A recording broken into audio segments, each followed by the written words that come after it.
আসসালামু আলাইকুম। আমার চ্যানেলের নতুন আরেকটি ভিডিওতে আপনাকে স্বাগতম জানাচ্ছি। তো আজকে যে টপিকসটি নিয়ে আলোচনা করব সেটি হচ্ছে যে ট্রেনের টাইম টেবল।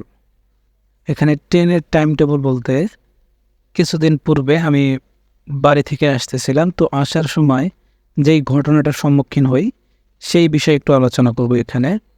যে মাঝে মধ্যেই আমরা যারা ট্রেনে ভ্রমণ করি বা যারা ট্রেনে ভ্রমণ করতে চাই, এটা সবার জন্যই জেনে রাখা উচিত যে মাঝে মধ্যে আমরা একটা সমস্যায় পড়ে যাই যে ট্রেন রাত 12টার পরে কি পরের দিন কাউন্ট করা হয় নাকি তার আগের দিন কাউন্ট করা হয়। এই সমস্যাটা, যেমন কিছুদিন পূর্বে আমি নীলসাগর এক্সপ্রেসে ভ্রমণ করতেছিলাম। তো নীলসাগর এক্সপ্রেস ট্রেনটি যখন চিলাহাটি থেকে ছাড়ে, ওইটা রাত 8টার দিকে ছাড়ে চিলাহাটি থেকে। তো এই ট্রেনটা যখন নাটোর আসে, তো নাটোর আসলে এই ট্রেনের টাইম টেবলটা কিন্তু চেঞ্জ হয়ে যায়। তো এই বিষয়টাই নিয়ে হচ্ছে ট্রেনে অনেকের সাথে গ্যামজাম লেগে গিয়েছিল, যেটা হচ্ছে আমার সাথে না, অন্য পাশের যারা ছিল তারা একে অপরের সাথে ঝগড়াঝাটি করতেছিল এবং পর্যায়ে হাতাহাতির মতো অবস্থা ট্রেনের মধ্যে। তো এখানে দুইটা গ্রুপ থাকে।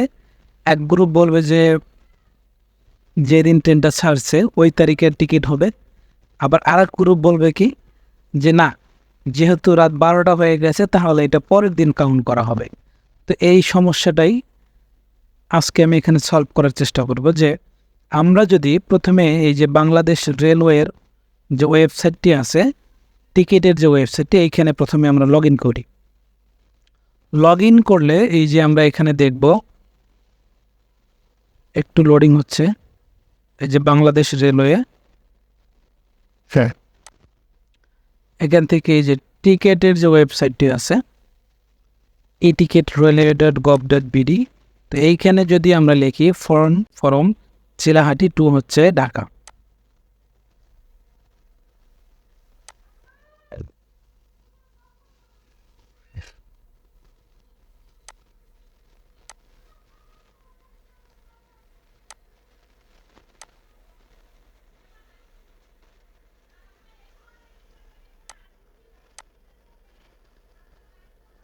হ্যাঁ, এখানে আমি যদি সার্চ দিই তারপরে কি দেখব, এই যে নীলসাগর এক্সপ্রেস যে ট্রেনটি আছে এটি দেখি আমরা, চিলাহাটি থেকে ছাড়ছে রাত 8টায় এবং এটা পরের দিন ভোর 5:30টায় ঢাকা পৌঁছবে। তো চিলাহাটি থেকে এটা ছাড়ছে রাত 8টায়, আমরা এখানে দেখতে পাচ্ছি স্ক্রিনে। এরপরে আমরা একটু নিচের দিকে যাই, এই ট্রেনটি আহসানগঞ্জ আসছে রাত 11টা 47 মিনিট। তার মানে এই ট্রেনটা ছাড়ছে হচ্ছে আমার 28 তারিখে ছাড়ছে।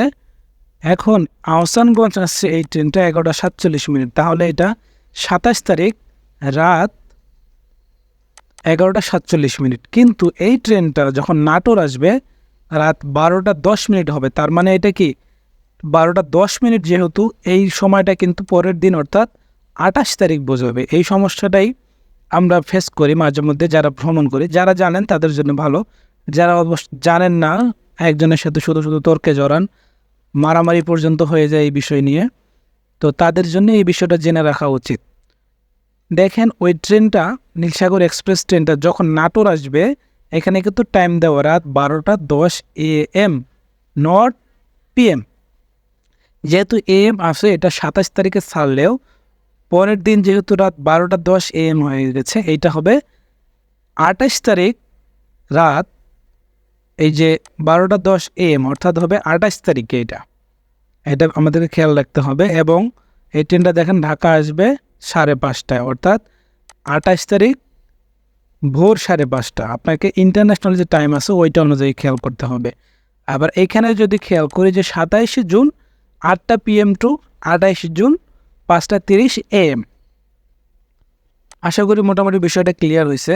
তো এইভাবে আমরা আর একটা ট্রেনকে একটু দেখব, যেটা হলো ঢাকা থেকে সিলেট পর্যন্ত একটা ট্রেন আছে, উপবন যে ট্রেনটা আছে।